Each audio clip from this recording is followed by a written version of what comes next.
Welcome everybody to the Clarke Museum for the latest in our Saturday Speaker Series sponsored by the Clarke, the Humboldt County Library, and the Humboldt County Historical Society, of which Alex and I are both board members. It's my great pleasure today to introduce my friend and colleague, Dr. Alex Service, who has a background in East Asian history and medieval European history and a PhD from York University in England, marvelous town. I won't tell you too much about Alex's background and work, but she is the curator-director of the Fortuna Depot Museum in Fortuna, California. She is also a past president of the Humboldt County Historical Society, and most recently a scholar of Chinese American history, specifically focusing on Chinatowns in Northern California, Humboldt County, Eureka. She is a member of the Eureka Chinatown Project as a historical researcher and advocate, and that's how we got to know each other. So today she's going to be talking about Chinatowns in Humboldt County outside of the famous one right here in Eureka, because no surprise, there were people living everywhere, including Ferndale, Fortuna, all over. So that's what her talk is going to be about today, and then we'll also hear from about the Eureka Chinatown Project and the monument that we're working on in that capacity. So I encourage you all to stay for the whole thing and for some announcements at the end by our hosts at the Clarke Museum. Speaking of announcements, they always tell us to remember to mention the sponsors. Is that going to be part of the ending announcements? I should say thank you to our many sponsors as well. Thank you for reminding me of that. Okay, I'll let you take it away, Alex. Okay, well, thank you everybody for being here today. And the main reason I wanted to talk about Chinese communities in Humboldt outside of Eureka is because the Eureka one is the most famous, both because back in the 19th century, just as now, Eureka was the main population center of our area, and so tended to get perhaps a disproportionate amount of attention. And also because the expulsion of the Eureka Chinese community in February of 1885 is really one of the most famous and infamous events of Humboldt County history, and very well known in Chinese American historical studies. But there were, of course, communities outside of Eureka, and so it's trying to bring a few of those out of sort of the shadows of the past that I want to focus on today. And this young girl, we don't know if she was actually even from Humboldt County, let alone what community in Humboldt County she was from, but this photograph is part of the Clarke Museum collection, and so we sort of wishfully think, at least, that she might be a local member of the community, and I just sort of included her picture to try and personalize things a bit and just sort of give us a face to be thinking of as we're going on through our conversation. And it's the same with this gentleman here. That photograph is in Cal Poly Humboldt Library's special collections. It's part of Peter Palmquist's collection that was donated to the library, so part of the collection of the very famous and important student of or scholar of local historic photographs. So again, it seems plausible that this gentleman was a member of a Humboldt County Chinese community, but again, he's not identified and there's no further information about it, so he's another one that we're just sort of guessing that he might have been here. And you can see his job, he was probably a farmer, so his job was to be a vendor of vegetables, and that's what he's carrying in the baskets that he has hanging from his shoulders. Now this I threw in just to give us a little bit of background, a little bit of a feel for where the vast majority of the people who immigrated from China to America in the 19th century and the first half of the 20th century as well, the region that they came from. It's down in the very bottom, sort of for you guys, the bottom right of the picture, the Guangdong, Guangzhou area on the coastal southeastern coast of China. And there's a bit more just gleaned off of Wikipedia. And giving a few numbers as to when Chinese people arrived in America.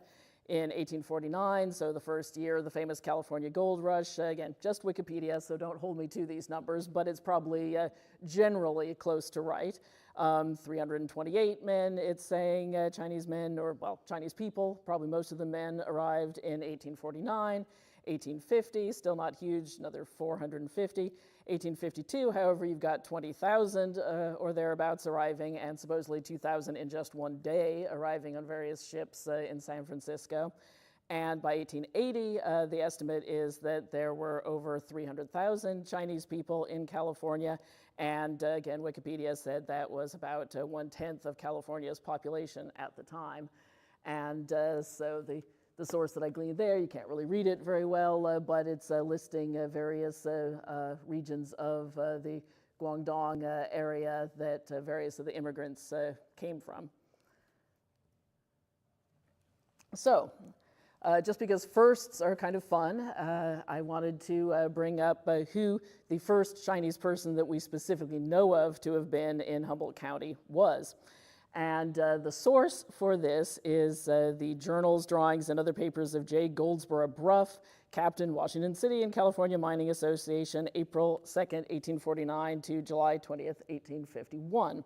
And so he was actually in Humboldt County, in Trinidad, and he was making sketches of everything he saw along the way, which I hadn't been aware of him at all until doing the research for this talk, but the sketches are amazing, and he's got some pretty fantastic sketches of the Trinidad area, where you can still see a lot of the same rock formations that we all see when we go to the beach there. They were, of course, there then, and he was sketching them, so it's really just a kind of frisson moment of here's the past and the present meeting, imagining him being there on the beach, just like all of us have been. But he described when he was at Trinidad, which was February 21st of 1851, a brig and steamer arrived, landing more passengers, horses, mules, asses, and freight, besides a full-blooded Chinaman with broad-brimmed conical hat, blue nankeen unmentionables of the most ample proportions, a pigtail down to his heels, and a fine brown American frock. He is hired here for a gardener. So clearly, Mr. Bruff was not very familiar with traditional Chinese clothing. I'm guessing that this man was not actually wearing a brown American dress. This is probably how Mr. Bruff was a bit humorously describing the gentleman's clothing. It's also a bit odd that there's this mention that he's hired here for a gardener, because, I don't know, maybe I'm just misinterpreting the history of Trinidad, but it's kind of weird to me to think of in 1851, there's somebody living there who actually wants a gardener. I don't know if gardener is really the best term. Maybe he was, I don't know, maybe he was coming to do some landscaping work for the people starting Trinidad. Maybe he was starting some farming going with the new community of Trinidad. It's interesting, however, that he's here in February of 1851. That means he's here less than a year after the first Euro-American settlers started building their communities here. The ship, the Laura Virginia, arrived in April of 1850, and here's this gentleman in February of 1851. And just to give a little background on the dude who was giving that quote, there's the artist himself in his self-portrait. And here's one of his images. And that one I thought was pretty wacky. Not directly connected to this gentleman who came in to work as a gardener, but he's saying that this was actually used as a bridge for traders and miners over Mad Creek on the route from the town of Humboldt Bay to the upper mines of the Klamath, interestingly, with a T, and Trinity region. So I just threw that in to give a feeling for the time. This gentleman, unfortunately, we don't know who he is either. So he's almost certainly not the man who came to work supposedly as a gardener at Trinidad, but his picture is from very close to the same time period. It's estimated to be 1853. It's in the collection of the Oakland Museum of California.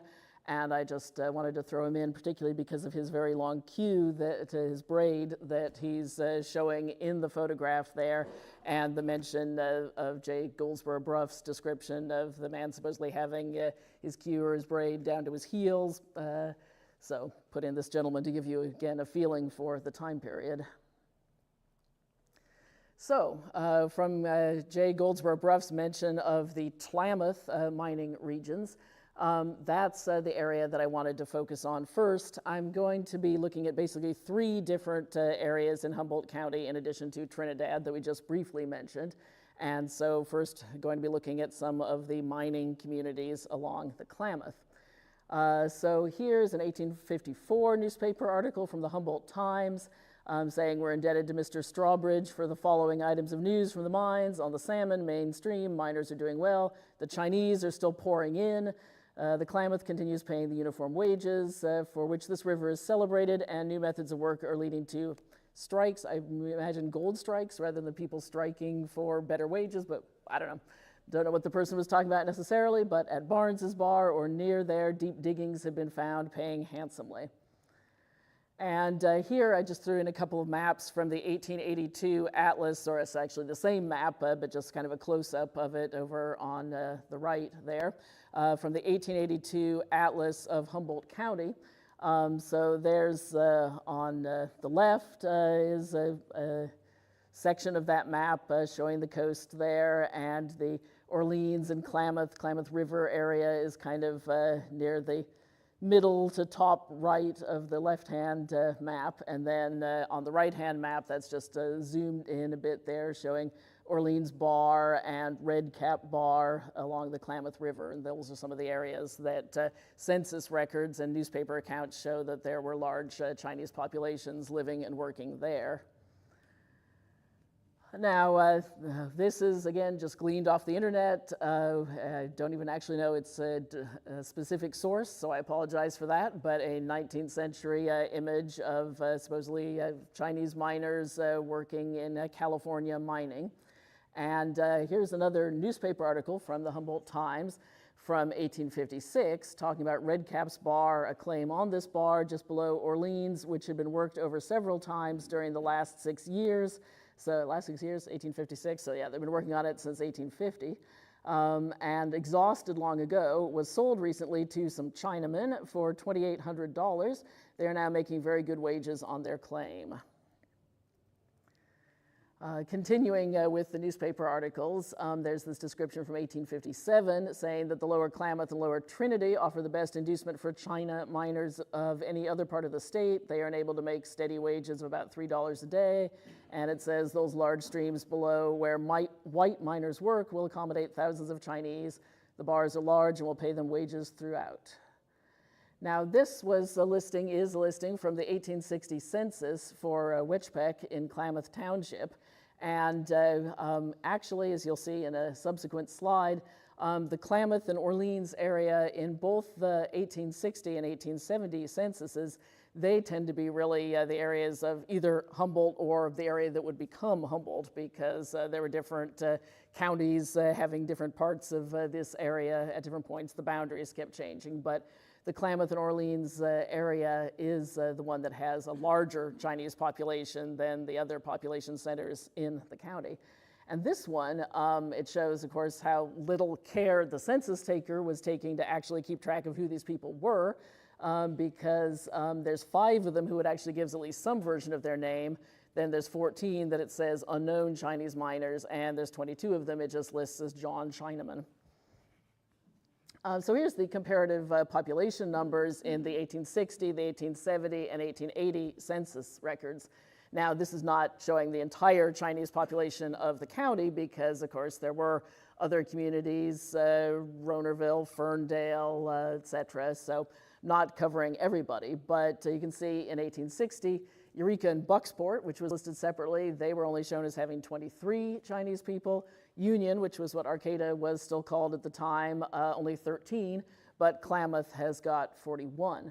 1870, again, Orleans Bar, which is where they're listed in 1870, it's higher, it's got 45 Chinese people, mostly miners. Eureka's got 33, and Arcata's only got 6.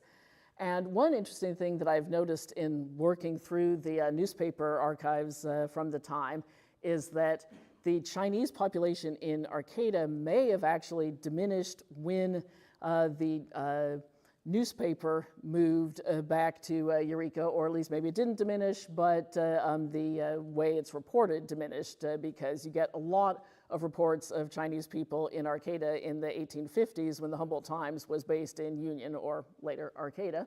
But then when the Humboldt Times in 1858 moves to Eureka, then you learn a lot more about the Eureka Chinese population, and our knowledge of the Arcata Chinese population goes down quite a bit.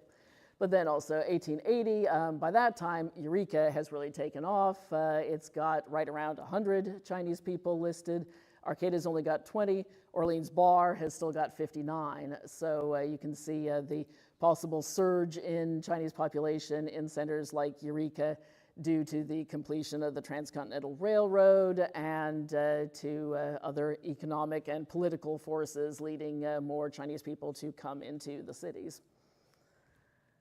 Here's another of the census records, and interestingly, there's an article from sometime in the 1990s, possibly, don't quote me on that, but if you look back in the archives of the Humboldt Historian, the magazine of the Humboldt County Historical Society, there's this great article called The Quiet Rebellion, and it's about how a white storekeeper who worked in Orleans seems to have had a very good relationship with the Chinese people in the area and seems to have actually supported and helped a lot of them during the time period in the 1880s and later when the forces of Chinese expulsion became very powerful in the politics of the Western United States.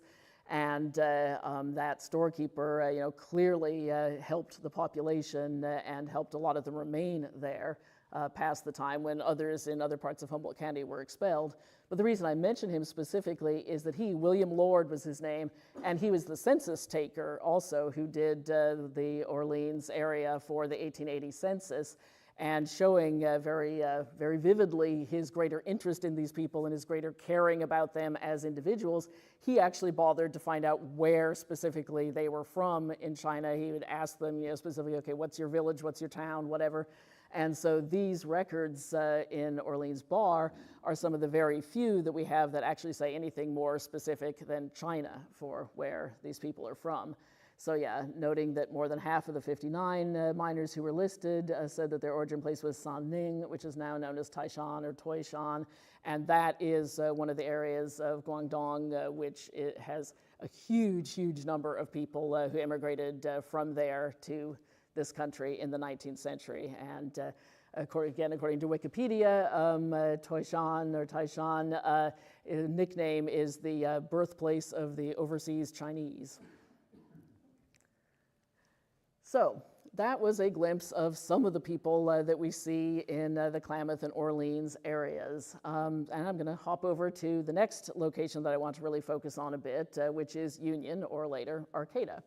And unfortunately, you can't really see the details very well on that image. That's an image that's in the Cal Poly Library collection. It's an 1857 drawing or engraving of the rather small town of Union. And the quality of this, of course, is also completely terrible because it was just a photograph that I took from the screen of the computer. But let me get to where I can read it better. This is the first known advertisement that we know of for a Chinese business in Humboldt County. And it's in the Humboldt Times, let's see, May 12th of 1855, the ad for China Laundry. And it says, "The undersigned, having opened a laundry, solicits the inhabitants of this place for their patronage. No trouble will be spared to give general satisfaction. Price per dozen, $2. Union, May 12, 1855, Sam Sing." And I also included a bit farther away view of that same section of the newspaper because right underneath the ad for China Laundry, we have the bakery run by Léon Chevret and Co. of the Hotel Francais. And Léon Chevret, we see him in an 1860 census record as being the employer of one of the Chinese people who was in Union or Arcata at the time. There was a cook working at his hotel. And also, interestingly, among these advertisements, there's one that's down at the bottom right, which is Ho for the Klamath Mines, and it's offering transportation options to get yourself out there to get into mining. This man, Sam Sing, who had the laundry, possibly he's also one of the first known Chinese people to be shown buying real estate in Humboldt County. There's this 1856 record, Stillman Daily, selling to Sam Sing and John Ah Ho, who it says are two Chinamen of the town of Union, for $200. He's selling them this plot in town. And that's something I got from Susie Baker Fountain's wonderful, voluminous history research. Unfortunately, I'm not always really good with her handwriting, so I'm not precisely sure what she was writing about the location of where this plot of land was. But that's definitely one of the upcoming research topics that I want to delve into and figure out where this land actually was, so where in Union or Arcata this property was located. And so here's the 1860 census showing the household headed by Léon Gevray, the French hotel owner. And I think it's possible, not 100% sure, but possible that this Le Hoy who is working for him might be the same person as the John Ah Ho, who is one of the two people buying the property, along with Sam Sing. He's shown as being male, 25 years old, a cook, and it's shown that he's got $500 or possibly $300, because again, the handwriting is challenging.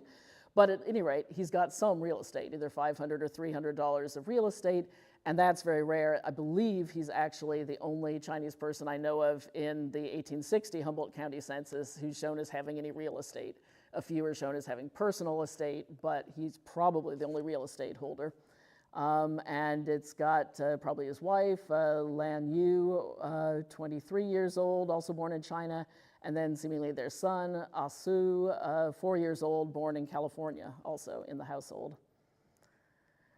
Now, as I was mentioning, the Humboldt Times was in Arcata, or Union, during the 1850s, or at least about 4 years in the 1850s. And so you actually get much clearer picture of a lot of what was going on in society in Arcata than in Eureka, because of course it's all local to the newspaper writers.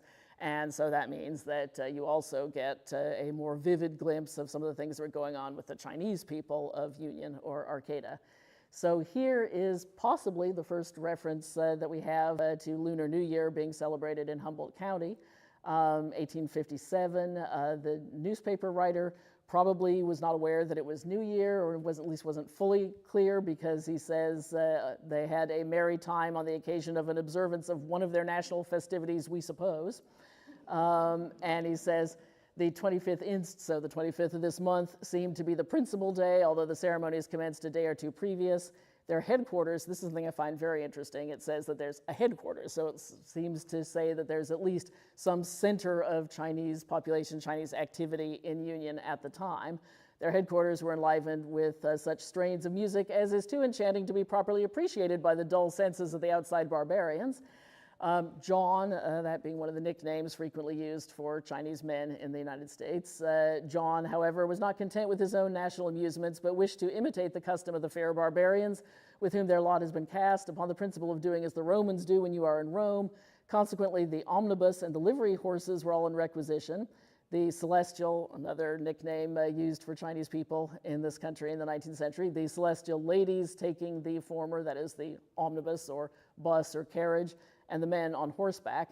So that's suggesting that maybe this writer did have a clue that it was New Year's, because that was a very common tradition in Euro-American culture at the time, was for New Year's to pay New Year's calls, New Year's visits, and go out and visit all your friends, or put out an announcement in the newspaper saying that you would be at home to your friends if they wished to visit you on New Year's Day. So I think that's what's going on with the omnibus and the livery horses.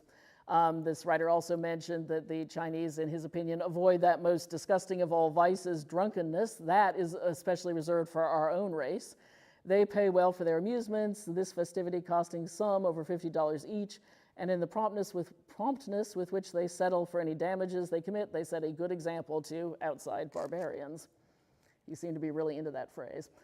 1857, we've got a couple more mentions of the Chinese community in Union that gave some pretty striking information. The first one, again, it mentions their headquarters, so it does seem that there's some sort of place that's viewed as the main meeting place, the main sort of center of the Chinese population's activities in Union. It's a February of 1857 article which mentions that the Chinese at this place have at their headquarters the body of a Chinaman who died at the South Fork of Trinity.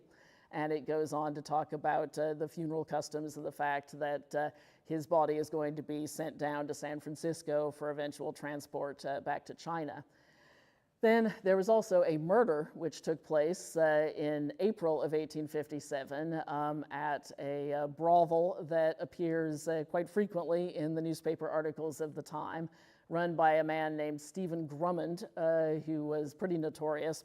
And he's particularly notorious to me because I work at Fortuna in the area that was, at least in terms of Euro-American settlement, largely got going by Henry Rohner, the man that Rohnerville is named after. And earlier in the 1850s, Stephen Grummond had actually shot and very dangerously wounded Henry Rohner. Long story, which we can talk about at a different time, but anyway, there's Stephen Grummond, the notorious brothel owner.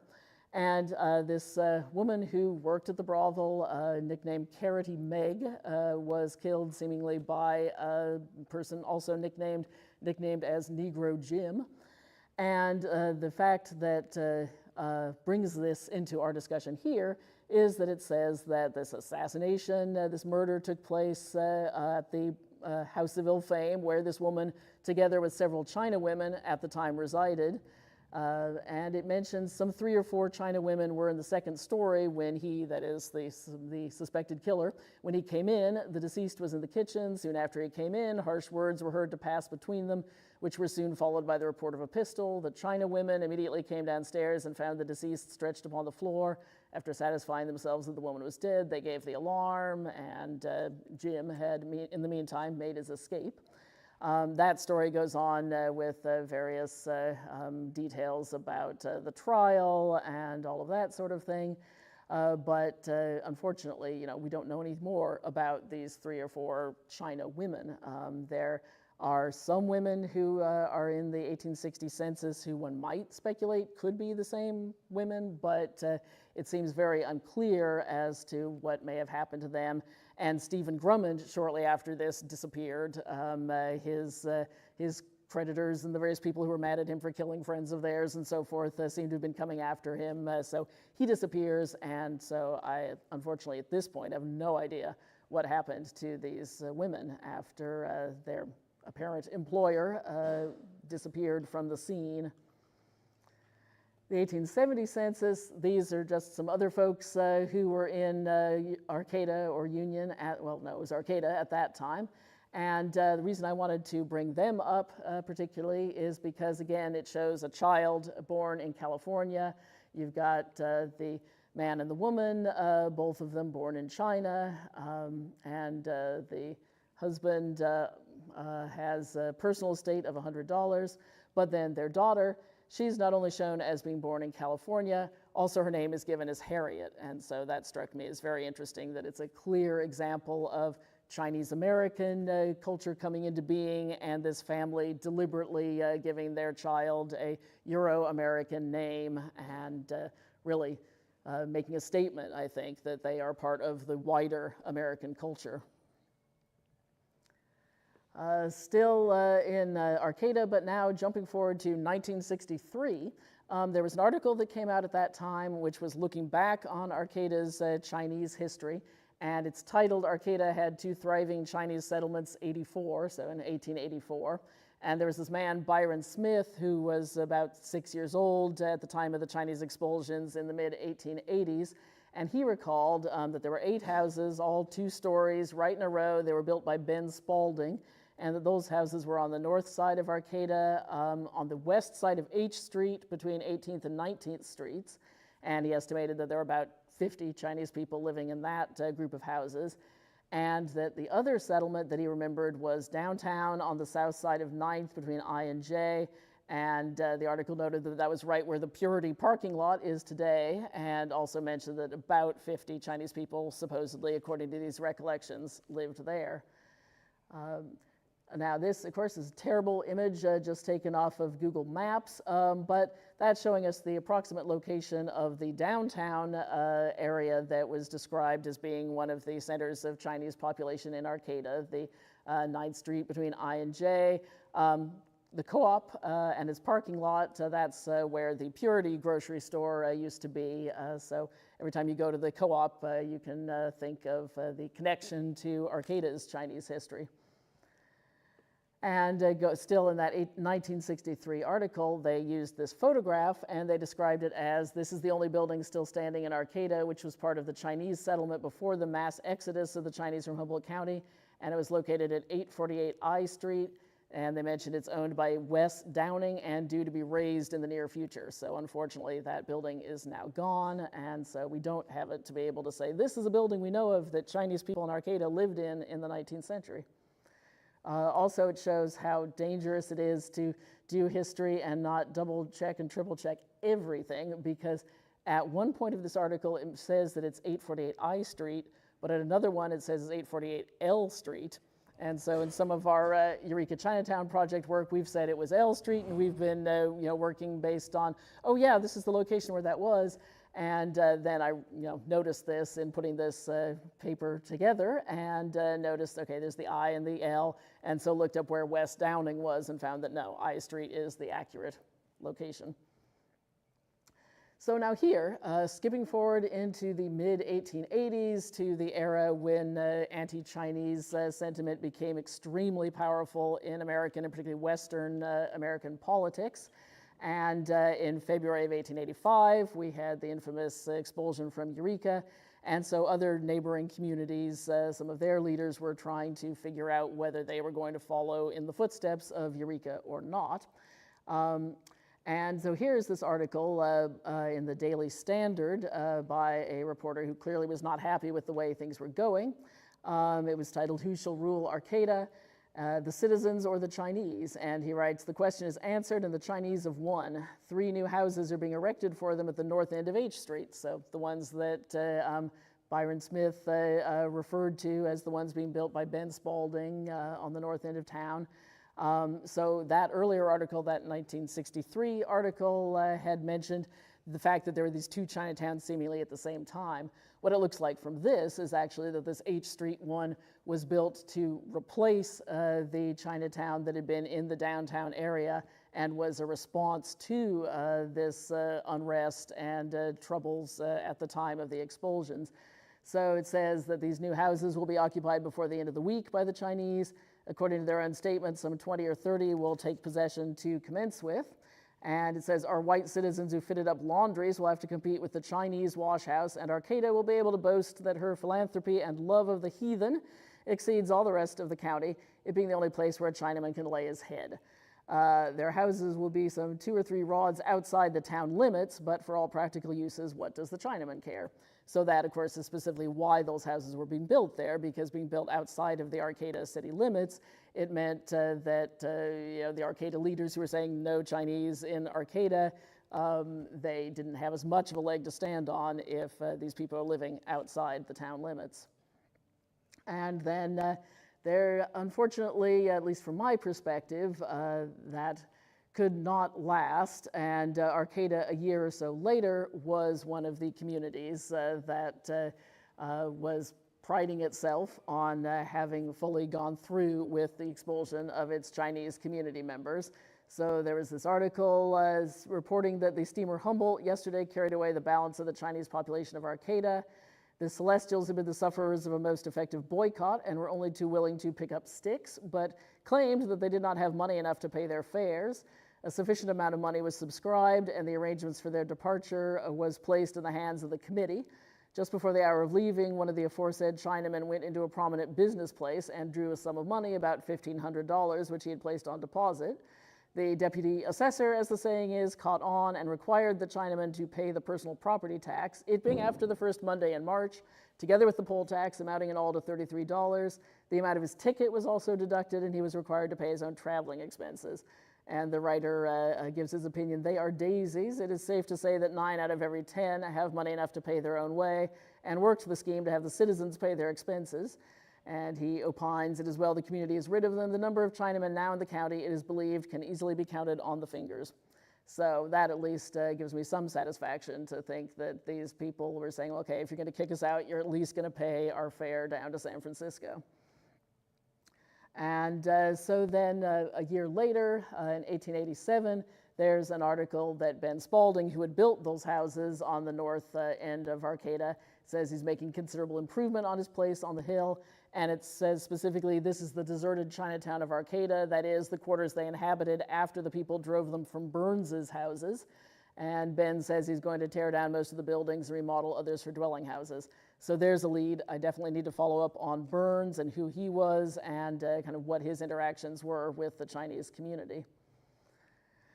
And now to the third of the main areas that I'm looking at today, Rohnerville. And we get some pretty interesting glimpses of what was going on in Rohnerville in 1886. Now, this map, it's from a few years after the main expulsions of the Chinese communities. It's from 1889. It's a Sanborn fire insurance map. And it shows you the creek running through the middle there, and the building that's just above the creek is shown in that map as being a laundry, and it's got a platform behind it, I think probably a drying platform for the clothing. And from the maps that I've looked at and the newspaper records, there seems, as far as I can tell, to have been only one laundry location, one laundry operating in Rohnerville throughout the 1880s. And so when later, after the expulsions, when we have laundry in business in 1889 here, my guess, my supposition is that it is the same building that was used as a laundry by members of the Chinese community. Now, in 1886, early 1886, the people here in Eureka who had been involved in the expulsion, they were having anniversary activities to celebrate the one-year anniversary of the main expulsion. And so neighboring communities were getting involved in this as well and holding anti-Chinese meetings. So some of the Rohnerville people held such a meeting and made a resolution that they were going to boycott Chinese businesses, they were not going to employ Chinese people, and they were going to boycott anybody else, any Euro-American business person who did not also boycott the Chinese people. However, the Rohnerville Chinese were not going quietly with this, and so we see in April of 1886, there's a Humboldt Times article reprinting a Rohnerville Herald mention, which says rather displeasedly, there are parties here who are still giving their washing to the Chinese. We dislike having to publish any names in connection with this matter. I've never seen that they actually did that, so maybe they felt that just the threat of doing that was enough, but it would be interesting if one could find an article showing which people are which Euro-American community members are still bringing their laundry to the Rohnerville Chinese laundry. In the Daily Standard, they're reporting a letter from a friend at Rohnerville who tells them that the Chinamen, 9 in number, he says, in March of 1886, he says, are there yet in Rohnerville and own the house and lot which they occupy.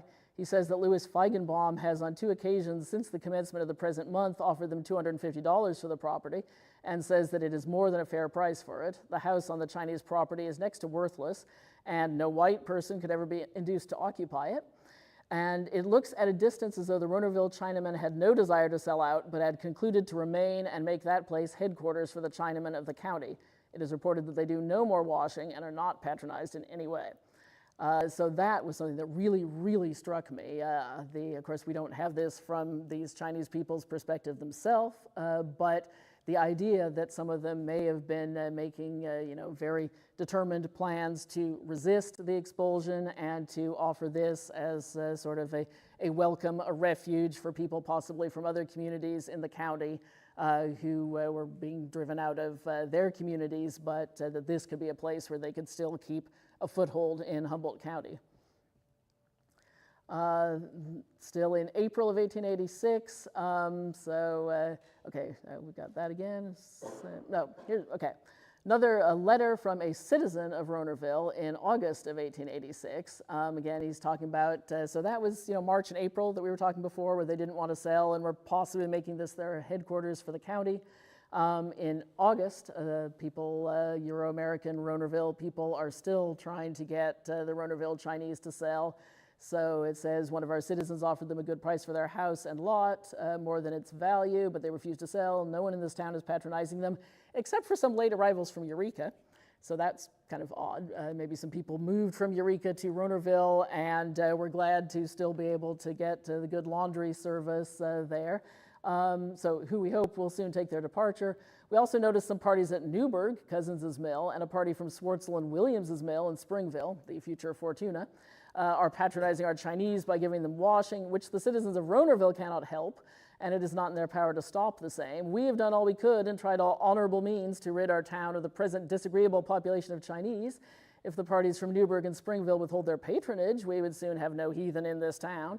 Can anyone suggest through the columns of the Humboldt Times how we can get rid of them? But eventually, it looks like the pressure, the diminishing community, possibly the diminishing economic rewards for being here seem to have convinced the Chinese people living in Rohnerville that it really was better to go ahead and take the money and try to make a fresh start somewhere else, because the Humboldt Times reports that the Committee of 15 received a note from Rohnerville under date of September 1st, which contained the following information. The citizens of this place have bought the Chinese property here, and the Chinamen will leave on the steamer Chester Saturday. Martin McDonald has been selected to accompany them to the steamer and see that they go when she goes. To this gentleman in particular is due the credit of ridding the town of Mongolians. And the article goes on to say, the people of Rohnerville have, ever since the trouble in Eureka, been anxious to get rid of the pest, but the fact that they owned property stood in the way of prompt action being taken. And then we see a little bit more of the history of the laundry. So some parties have purchased of the Chinese here their property. The amount being paid was $250, $200 being furnished by the purchasing parties, and the balance of $50 by the citizens. Thus, Rohnerville will be in a few days rid of the Chinese. And then you can see the laundry's future career going on in September of 1886 and April of 1887, where the laundry is being offered for sale, and then somebody has bought it in 1887. And so just to bring this to a close, I want to give a view of where I think that laundry was located. So this photograph from the Cal Poly Humboldt collection shows about the same area that we saw in the bottom of that map earlier. So the area with the bridge there is that creek running through town and running under the road. And I believe that that little short building behind the trees in the sort of foreground left from your point of view is that laundry building. And then, of course, we don't know, how much of the old building survives, whether it's been totally torn down and a new one of about the same footprint put in its place. But this is the same area in Rohnerville last year. This is the kind of the one area of Rohnerville's Victorian downtown business district that has survived the various fires, downtown fires. There were two of them in the 1890s and one of them in 1940. And so most of Rohnerville's old Victorian business district is gone, but this one little stretch of buildings is still there.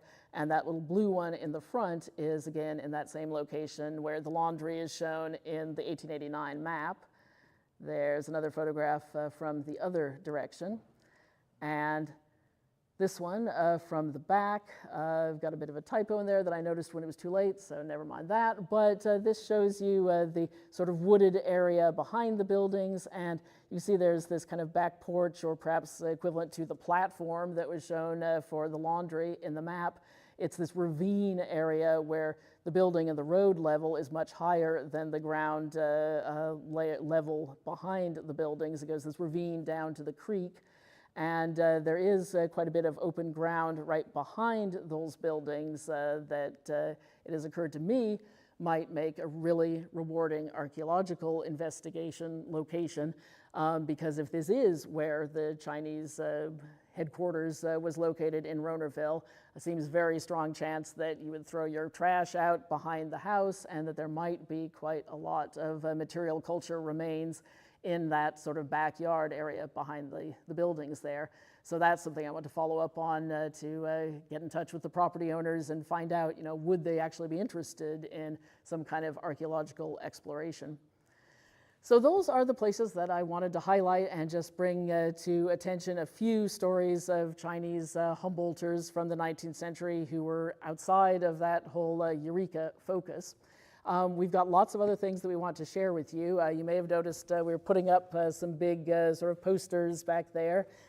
These were done by the Eureka Chinatown Project for earlier exhibits, and they really give, I think, a pretty wide-ranging overview of Chinese and Asian history in Humboldt County and can really help you follow up on some more of the topics we've been talking about. Also, over in the community case out in the main gallery of the Clarke, the current community case exhibit was put up by the Eureka Chinatown Project and focuses on the monument that is in process of planning and soon-to-be construction. And on that note, I want to introduce Sheri Woo, who's a member of the Eureka, one of the leaders of the Eureka Chinatown Project, and one of the leaders and spearheaders of working on the monument. He's going to give an update for everybody as to where the monument is now in its process. And after Sheri's done talking, then we'll be, I'm sure, both of us open for questions from anybody on whatever topic comes to mind. So thank you.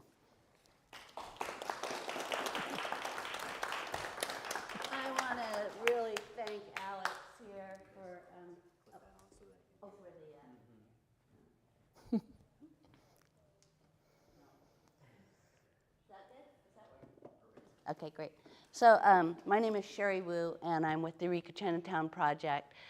The Chinatown Project is an initiative or like a set of programs of another group called HAPI, H-A-P-I, the Humboldt Asian Pacific Islanders in Solidarity.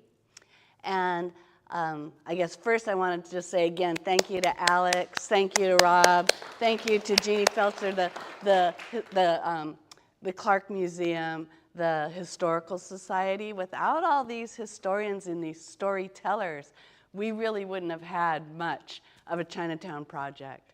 So yeah, I really can't say enough, Alex. And now you're opening up into Arcata and these other areas. You know, the city of Arcata has been like, you know, kind of pestering us. Hey, what about, you know, that's the Eureka Chinatown project, what about the Arcata Chinatown? You know, so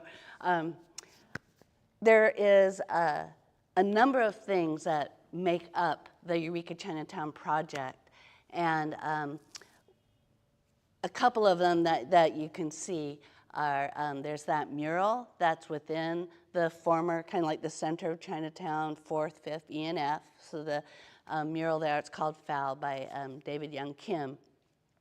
There are some, they call them wayfinding signs along 5th Street. There are those blue things that you see just on, and then on the two of them, there's kind of interpretive signs about what the Chinese community contribution to Eureka at that time in the well, now we know from the 1850s, you know, up to 1885 when everybody was kicked out. And then on the other wayfinding sign is more interpretation of what happened leading up to that day in February when everybody was expelled. So there's those two things. The other things that we do is we run tours. And these tours, we've been doing it now, Vicki, for, I don't know, I mean, it started during COVID. Yeah, they got super popular during COVID because everybody wanted to do something outside, you know. So that was great. We've been really focusing on schools, the high schools, certainly the colleges, and the youngest kids we've gotten so far was from Jacoby Creek School, 6th graders, and that was a really interesting, it was an interesting tour for me at least, because it's like, how do you talk to children about these heavy topics? And the other thing that we've really discovered in this Chinatown project is how these are really heavy topics, you know, and how can we talk about these things? And through music, through art, through poetry, and through sculpture has been a very, very effective way that we can do this. And so that brings us to the monument. So there's kind of like the monumental, you know, finale project of the Eureka Chinatown Project, which is this monument that we've been fundraising for like 3 years now, yeah? And It's going to be on the corner of 1st and East Street. So that's kitty corner from the new Dick Taylor Chocolate Building. It's a really nice, this is where I do the shout out to the City of Eureka. City of Eureka has been so supportive of this whole thing. I mean, from day one, they've just helped us every step of the way. So for the monument, you know, how, you know, is it a statue? Is it, I mean, how can we tell this story, and especially a story that doesn't have a lot of words? Like, you know, Alex, you've been able to find so many words, but they're from a white newspaper or letters or, you know, memoirs from that perspective. But the Chinese perspective is largely lost, or at least it's inaccessible to people like me. Rob, however, might be able to, because you can read Chinese and stuff. But for people like me, 5th generation, my mother doesn't even speak Chinese anymore, you know. So it's largely inaccessible. How do you tell these stories without that, for which there are no words? And so the monument, I'll talk about the elements of the monument, and then you can go see the community case, and there's a model of the monument. So there's some main parts of it. One is a river timeline. So if you can picture the corner of 1st and E, and there's going to be this concrete kind of corner, windy path. And that's going to be what we're calling the river timeline, starting in, say, the 1850s up to the present. And on this river timeline, there's going to be markers that look kind of like stone-like. They're made out of concrete, but they're going to look like stone. And the sizes of the markers are symbolic and representational of the population of Chinese people throughout Humboldt County during those times. And the markers themselves, you know, are also symbolic not just of the size, but they tell the story as well. And this is where Vicky's going to help me, because there's 9 markers, and it's like, can I get through all 9 is the question. It starts out with hope in the 1850s, where most immigrants come with hope, right? And then the next marker is a little bigger. Now there's a Chinatown, yay, you know. And then, no, I'm sorry, I messed it up already. Okay, back up. I'm going to get through this someday. Hope, Gold Mountain. Because why do people come? You know, they're motivated to come to California, and that was one reason. Then Chinatown, right? And then we have the expulsion. So the markers will then go to grade level. So, you know, you have this marker here, marker here, marker here, and then it goes down to grade level. And those markers, there's going to be 3 of them that just stay at grade level on this river timeline. And those are... let's see, resistance, kind of like that was perfect, Alex, what you showed. You know, there's always resistance. People don't like to be pushed around, man, you know. So most people are going to push back as much as they can. So there was some resistance. You can talk about court cases and some other different evidence, I guess, that supports a resistance of the Chinese community. Resistance, resilience, or rebirth. Resilience, because that's another thing that we found in these stories. People, like, you know, they try to come back, and they try to, you know, they don't take this stuff sitting down, you know. And then after resilience, there's a rebirth, where we notice that, you know, people are coming back, and, you know, we can't, it's too simplistic to say that all Chinese people were gone, and then people started coming back in the 50s, because we've now seen that there are Chinese people who were able to stay in the county and in neighboring counties. There's also, I don't want to go too long on this, but there is a Native American tie-in as well to this story, because again, some people, specifically we know that some Chinese men were able to remain in Humboldt County, and they married Native American women, and then they had children. So in that respect, there was also still some Chinese American presence here through the tribes. Okay, so that gets us through rebirth. Then what's the next one? Community. So that gets us to almost present day, where we're looking at community of not just Asian communities, but all of you, everybody here. And then the final largest of those markers is, again, hope. But it's a hope for like our inclusion and just better times. It's a different hope in a way than the one that was at the beginning, right? It's like a different character altogether. Yeah. So that's kind of the markers. The other thing that you're going to see on the monument is it's called a moon gate. It's a big arch. And then we're calling these like the poem curbs or something, but they're going to be about this high off the ground, slanted. And along those curbs is a poem by Daryl Chin, a local poet here. And the poem is called the Water Book of Questions. So those are the main elements. Yeah, did I get that about? Yeah, the poem's actually in the case. Yay, so you can go see that. Yeah, definitely check out the case. Fundraising-wise, we are so darn close. We are really close. And, you know, this whole thing started off as, what about a plaque? Let's have a plaque, you know? Like, that wouldn't cost very much, right? You know? And then it just kind of blossomed as more people got excited about the project, including the city. The city will own the monument after it's done. They have pledged to maintain it, which I was actually pretty afraid of. You know, if we create something, you know, it has to be clean, it has to be well maintained. There's going to be vegetation there. Yeah, we have one more grant that we just wrote to the Eureka Cultural Arts District. They had some visionary placemaking, so what they called that grant. So I think if we get that one, we're good, we're good.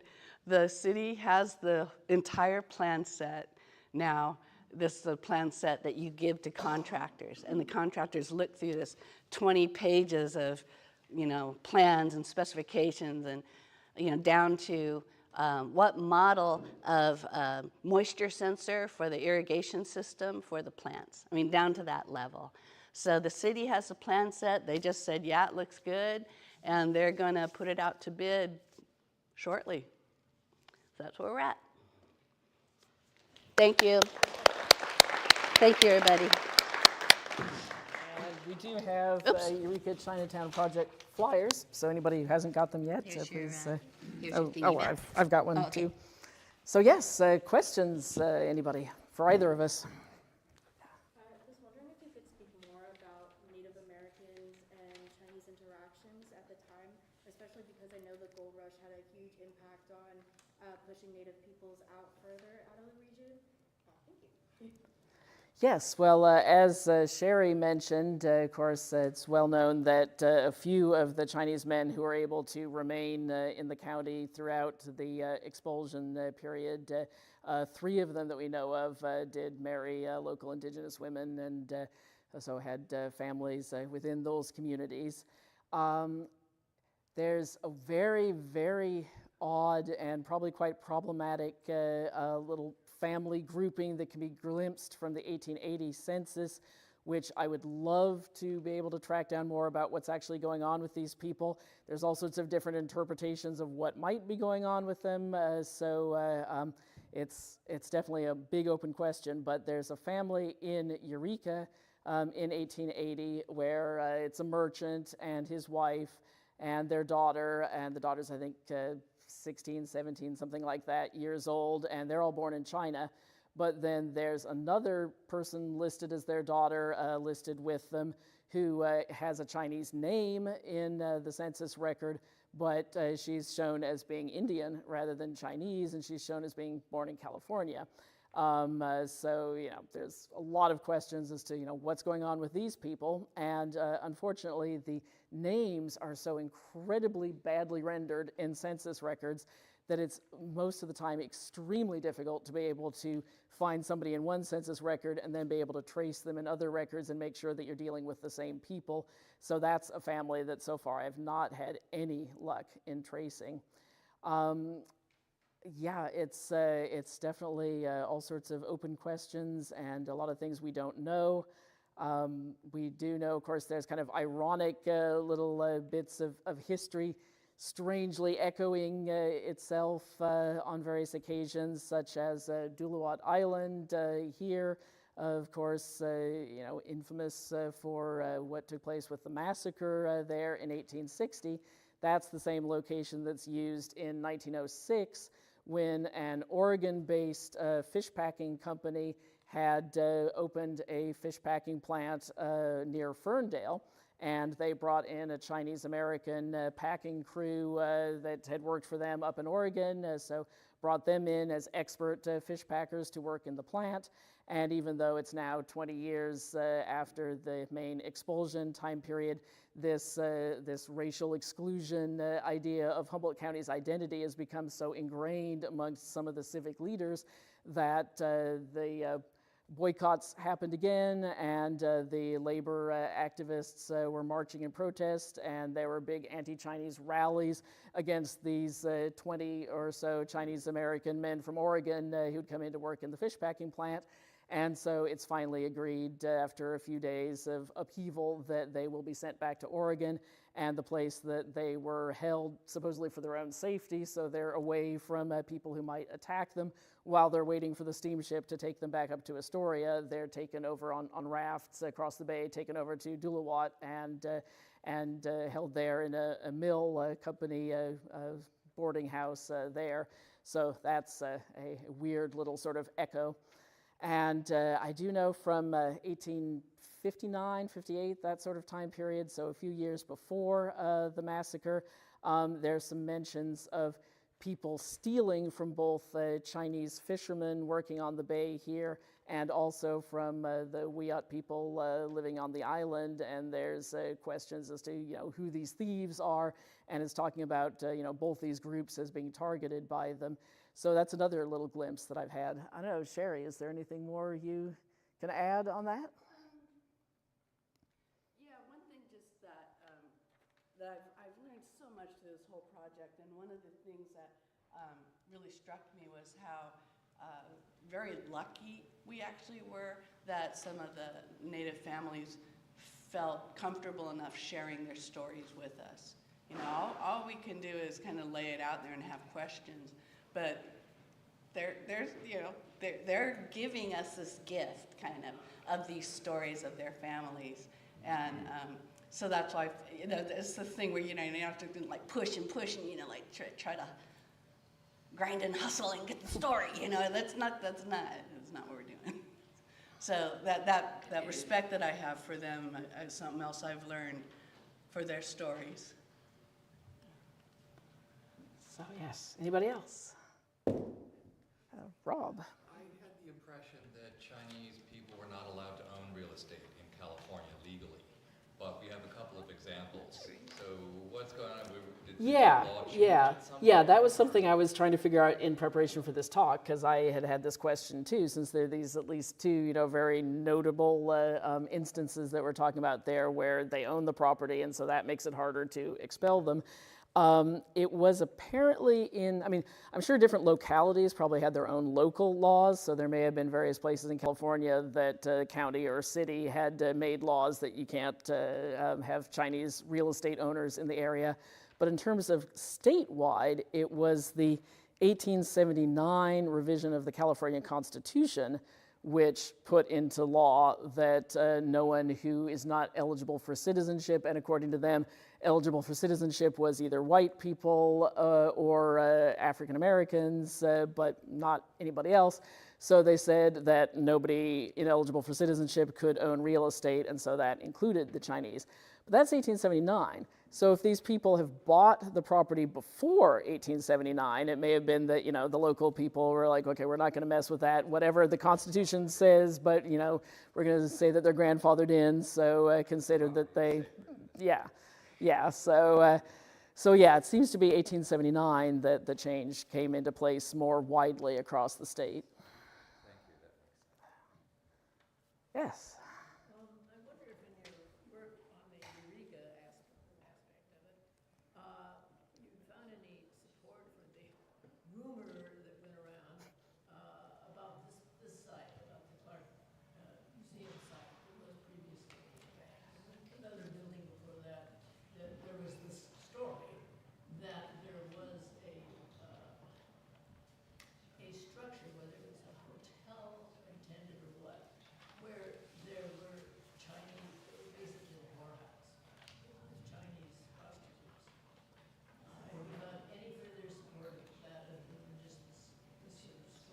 So the question was that there had been stories that on this location where the Clarke Museum is now, that there had been a building which may have been a Chinese brothel, etc. And so what's the actual reality of that?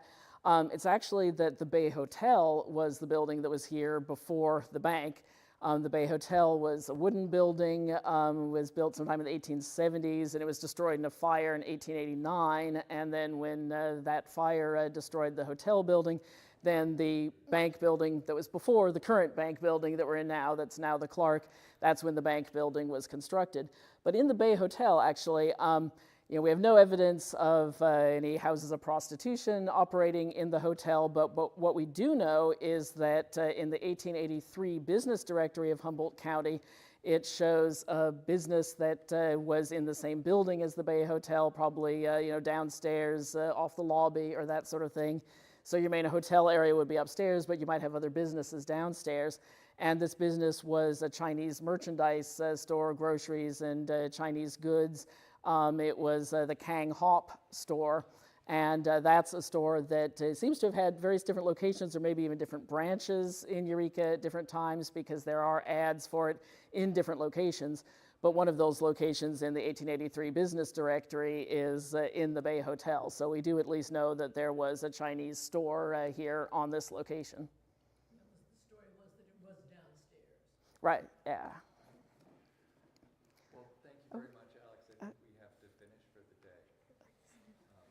All right. Well, definitely, we'll get the lights turned on back here, so folks can take a look at the banners, and of course, go have a look at the community case.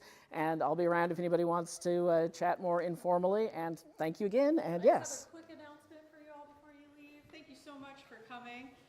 The Clarke Museum is going to be hosting our annual Very Victorian Tea on October 19th. Tickets are available now, either online or here in store.